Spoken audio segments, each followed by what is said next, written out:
نبی کریم صلی اللہ علیہ وسلم فرمائی چې هغه پورې یو سړی سوچه مسلمان نشي جوړېدی تر څو چې د خپل خواهش د الله او د رسول د خواهش تابع وګرځي.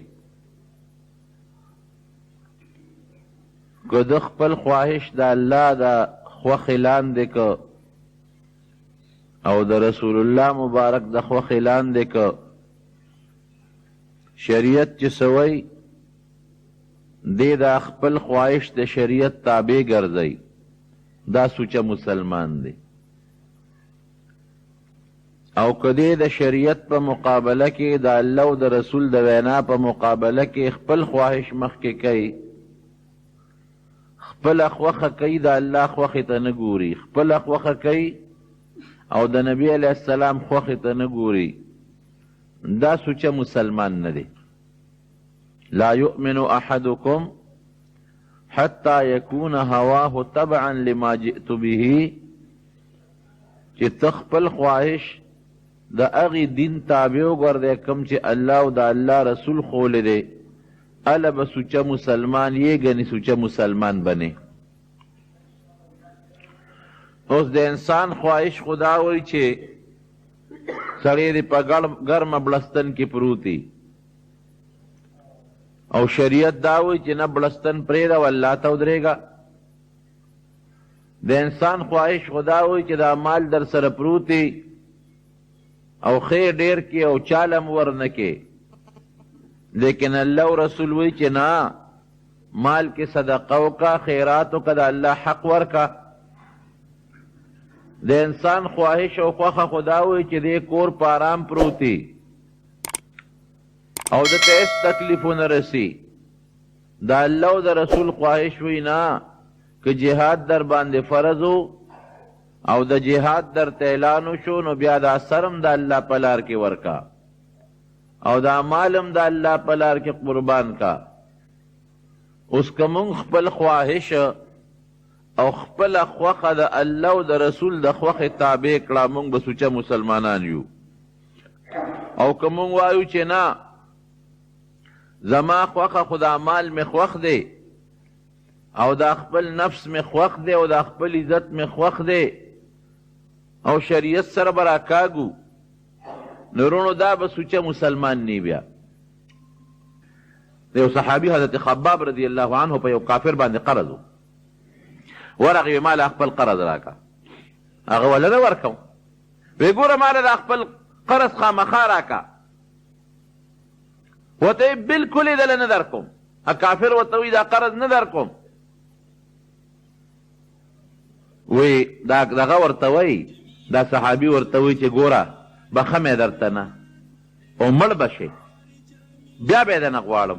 وی ښه مرم به زه، وی که مړ شم که نه، وی هلته به زما بچیم ډېري لکه دلته خدای چې څنګه راکړي دي، او هلته به مې مالم ډېري، ته دلته هم خوار هلته هم خوار، او زه به هلته به مال او دلته مې مال دی، هلته به بیا درکړم زه په مخه دی. ښه دا ګوره دا د کبر خبرې دي او دا د مستۍ خبرې دي.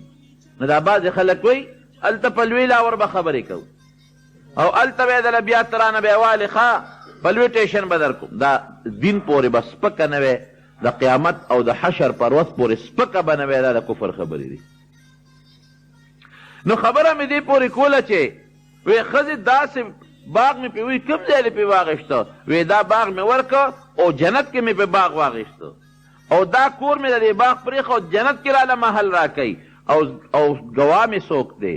د دواړو جهانو مبارک سردار. اوس که د دې زمانې ښځه وه نو څه غوبل به یې جوړ کړی و که نه، مخ سر به یې ټکولي و، دا دې څه وکړل؟ موږ به څه کوو؟ بچي به دې څه کوي؟ کم خوا منډې وایي؟ ښځه ورته وایي ای سړیه ډېره بهترینه سودا دې کړې ده، مبارک دې وي، ستا دې مبارکي ډېره بهترینه سودا دې کړې ده، ډېره ښایسته سودا دې کړې ده. دې ته شریعت وایي او دې ته دین وایي، او دا زمونږ خپل عمل دی چې مونږ پې نیولي کېږي. اوس هم ورشه په فلسطین کې وګوره، د فلسطین جنکۍ اوس هم په پینټ کې ګرځي، اوس هم وګوره، موږ خو پې خفه کېږو. قرآن شریف الله وایي ان الله لا یغیر ما بقوم حتی یغیروا ما بانفسهم. تا چې تر څو ځان نی بدل کړې خدای دې نه بدلې، ځان به خپله بدلې.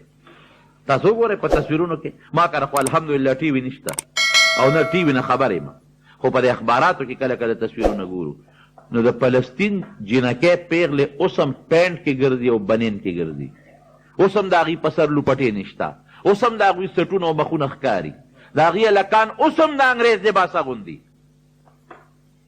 زه افسوس کوم، حیران شم کله چې خدایا د هندوستان هم وزیر اعظم دی او زما وزیر اعظم دی، د هندوستان وزیر اعظم سیک دی، هغه خو چېرته خپل پګ د سر نه کوز نه کړ.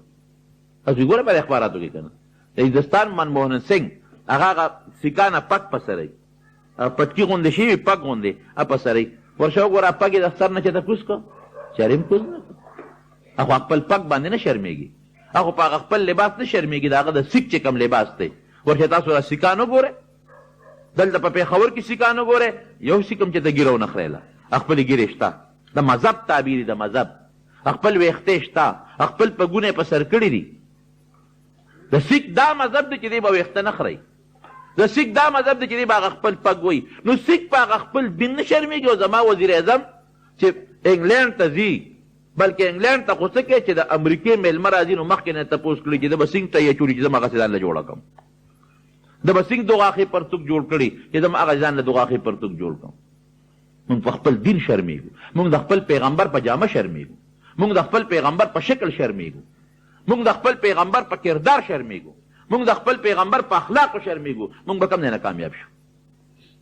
انډیا هم لکه یو، امریکا هم لکه یو. دا به خدای الله دې رحم وکړي، دعا خو د خدای نه کوو چې خدای مسلمان نه ذلیل کوي، لیکن دا زموږ خپل عمل دی.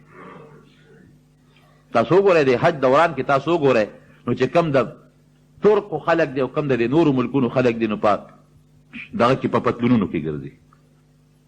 د ښځو هغه لباس د انډونیشیا ښځو لباس که دی وکړه چې دا حج له کومې راغلي، حج له دومره دومره پوټي پوټي دي او حج له راغلي چې هغه د پاسه بورقه یې ته لرې کړه او لاندې بل بل څه دي، اذان نه عارضي څادر ته وکړي چې هغه یې ته لرې کړه دننه بل بل څه دي.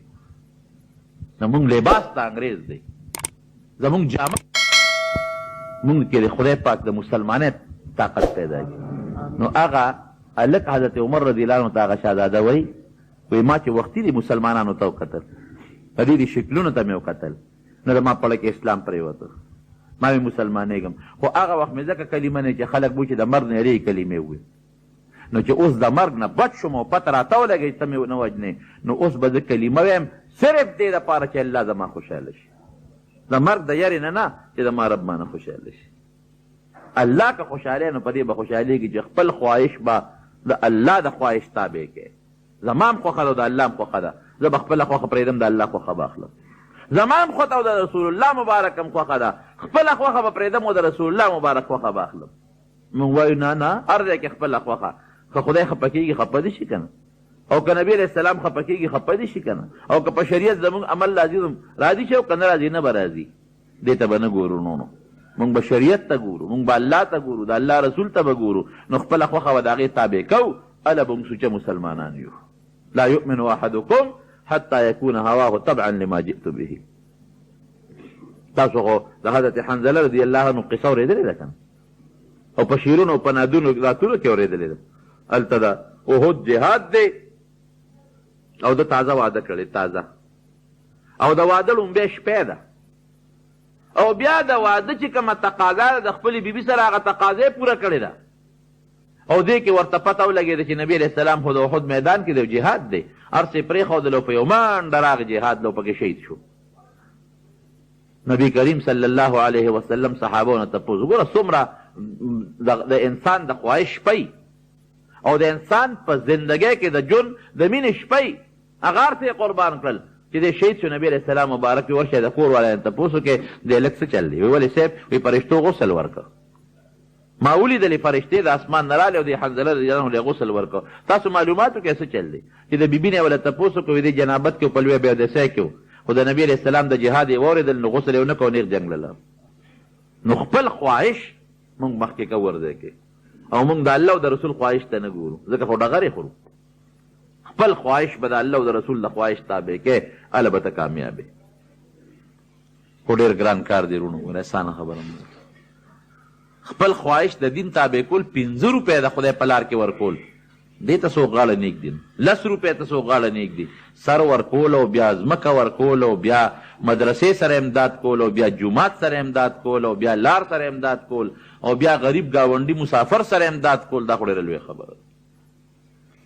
نو سوچه مسلمان هغه دی لا یؤمن احدکم حتی یکون هواه طبعا لما جئت به.